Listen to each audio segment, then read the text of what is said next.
How to know who blocked you on Instagram. Hey everyone, welcome back to our channel. In this video I will guide you on how you can figure out who blocked you on Instagram, so make sure to watch the video till the end.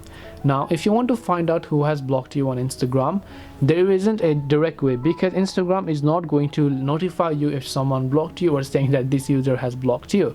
But I have a surest way to find out if someone has blocked you or not, and that is by simply searching for their name. So you want to simply search for their username over here, or maybe whenever you come to the DM space, maybe you had a chat history, and if you go to their profile page and it simply says user not found, it could mean 50% chances that they could have blocked you, but the other 50% I'm still leaving, because if this says user not found, it could also mean that the user had deleted their account or maybe deactivated their account. But how do you figure the other 50% to simply confirm it? Well, to simply confirm the other 50%, just take your friend's phone or your family's phone, or maybe just create a new dummy account on Instagram and then simply search for the same person with the same username.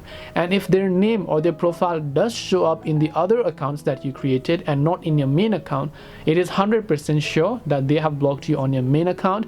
And because you can see the profile from other account, then why can you not see it from your own account? It's just that they blocked you and it's time for you to move on. So hope this video helped you understand. If you have got any more questions, feel free to leave them down. Thank you for watching and see you in the next video.